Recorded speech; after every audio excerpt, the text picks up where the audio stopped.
여야 대선 후보들 오늘 행보 짚어보겠습니다. 더불어민주당 이재명 후보는 네거티브 중단과 국민내각 구성을 약속하는 기자회견을 했습니다. 네, 국회 취재기자 연결합니다. 정주희 기자.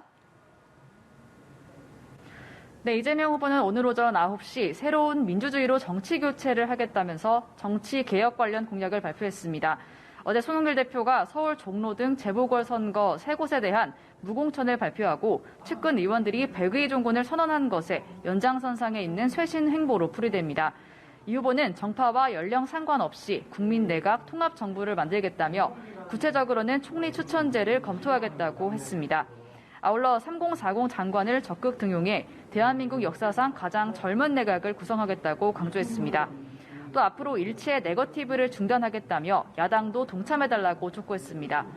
이 후보는 오늘 경기 지역 메타버스 나흘째를 맞아 고양과 광명, 부천, 파주, 양주를 차례로 찾는데요.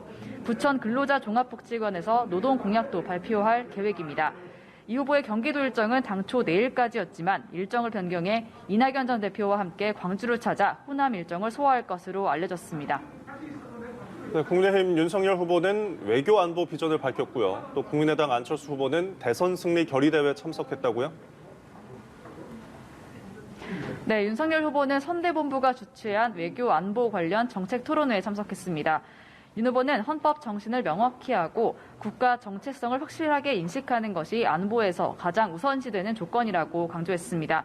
앞서 대북 선제 타격 능력을 언급했던 윤 후보는 침략적 도발 행위를 할 것이 확실시될 때는 치명적인 타격을 가할 능력이 있고 그럴 의지가 있다는 것을 천명하는 게 한반도 평화와 안보에 매우 중요한 태도라고 거듭 강조했습니다.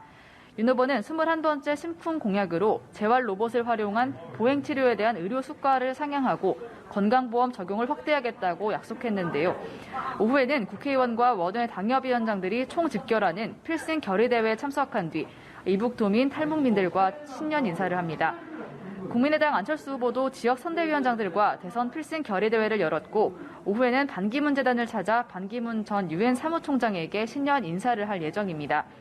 정의당 심상정 후보는 새벽에 쿠팡 인천 물류센터에서 밤샘 노동자들의 고충을 듣고 서울 경복궁역에서 출근 인사를 했습니다.